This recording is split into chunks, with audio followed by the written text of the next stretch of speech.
Electric का एक बार इसकी भी बात कर लेते हैं क्योंकि आज बड़ी गिरावट इस काउंटर में आपने आती हुई देखी है। क्या हुआ है ओला इलेक्ट्रिक में जो इतना बड़ा वीकनेस आई? वैसे भी स्टॉक रिसेंटली तो कमजोर ही रहा है, बट आज की 8% की गिरावट के पीछे क्या वजह है, कुशल बताइए।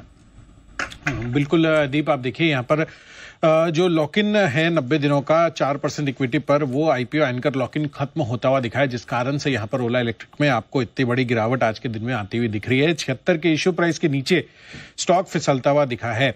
इनफैक्ट यहाँ पर अगर आप देखेंगे तो पिछले दिनों जिस तरह का कंपनी में मूव आया था, फ्लैट लिस्टिंग के बाद स्टॉक ने 157 रुपए तक का हाई भी लगाया था।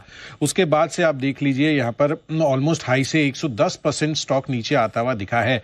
इनफैक्ट यहाँ पर लिस्टिंग के बाद कंपनी के लिए काफी सारी अहम ट्रिगर पॉइंट्स, खबरें भी आती हुई दिखी। इनफैक्ट लगातार खबरों में भी बना हुआ रहा, जिस तरह से यहाँ पर इनकी जो स्कूटर्स हैं उसको लेकर जो कंप्लेंट्स फाइल हो रही थी काफी सारे यूजर्स की तरफ से, जितने कस्टमर्स थे।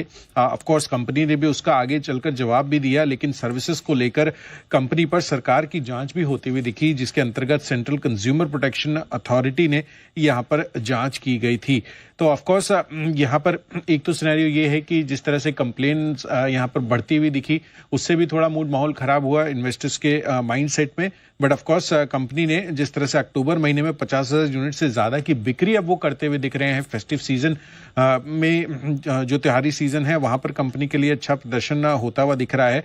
एज पर वाहन डेटा देखना होगा कि आगे चलकर किस तरह की स्टॉक की चाल बनती है। लेकिन आज के दिन में स्पेसिफिकली अगर आप देखेंगे तो जो एंकर लॉक इन खत्म होता हुआ दिखा है 90 दिनों का 4% इक्विटी पर, उसकी वजह से यहां पर आज आपको दबाव देखने को मिला है। तो पहले 3 महीने स्टॉक मार्केट के इनके लिए आसान नहीं रहे हैं। ओला इलेक्ट्रिक लाइफ लो पर आज ट्रेड कर रहा है, बट देखते हैं यहां से कैसे रहेगी स्टॉक की सिचुएशन। आइए, कुछ नंबर्स इनके बढ़ते हुए दिखे हैं। जो वाहन पोर्टल के नंबर्स आए हैं उसके मुताबिक इन्होंने हाईएस्ट एवर सेल्स रिकॉर्ड करी है अक्टूबर के महीने में। मंथली सेल का जो नंबर है इस फिजिकल की जहां तक बात है, और इनका जो नंबर आप देखेंगे 24,710 गाड़ियां इन्होंने बेची थी, स्कूटर्स बेचे थे सितंबर महीने में, लेकिन इस बार का नंबर आया 41,605 का, यानी कि 68% इनकी जो ई स्कूटर की बिक्री है वो बढ़ती हुई दिखी है।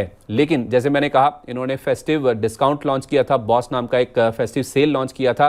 तो आप समझ सकते हैं कि गाड़ियां तो ज्यादा बेच ली, मार्केट शेयर तो गेन कर लिया, लेकिन डिस्काउंट पे बेचे हैं, जिस वजह से इस बार जो नंबर आएंगे शायद मार्केट मान के चल रहा है कि वो डिस्काउंट पर जो गाड़ियां बिकी हैं उस वजह से इनको घाटा होता हुआ नजर आ सकता है। वो घाटा एक्स्ट्रा वेट होता हुआ नजर आ सकता है, और यही कारण है कि आप देखिए बाजार में जो भी गिरावट हो रही है वहां पे खरीदारी नहीं लौट रही है। इनफैक्ट नए लो से स्टॉक लगातार बनाता हुआ दिख रहा है। 76 रुपए का जो इशू प्राइस था उसके नीचे भी फिसल चुका है, और आज भी 76 रुपए 57 पैसे का फिर से इसने इंटरडे लो टच कर दिया है। अब करना क्या है? सबसे बड़ा सवाल यह है कि क्या इसमें रिकवरी लौटेगी या और गिरावट बढ़ती हुई नजर आ सकती है।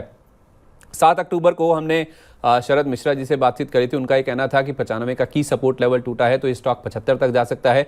वो लेवल तो ये ऑलरेडी तोड़ चुका है। अब क्या करना है? तो हमने एसएस वेल्थ स्ट्रीट की फाउंडर सुगंधा सचदेव जी से बातचीत करी। उनका ये मानना है कि 75 रुपए का जो लेवल है क्लोजिंग बेसिस के लिहाज से बहुत इंपॉर्टेंट है। वैसे तो इसके चार्ट स्ट्रक्चर काफी कमजोर नजर आ रहे हैं।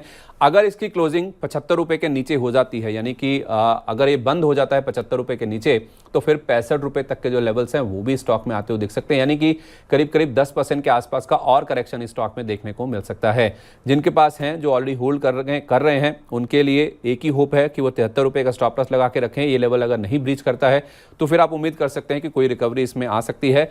लेकिन 75 रुपए के नीचे की क्लोजिंग का मतलब यह हुआ कि स्टॉक 65 रुपए तक भी जाता हुआ नजर आ सकता है। इसलिए जो वेट कर रहे हैं, जिन्होंने 157 रुपए 40 पैसे का हाई देखा है, जिनको 75 रुपए के आसपास के लेवल देखकर मुंह में पानी आ रहा है, तो उनको थोड़ा सा वेट करना चाहिए।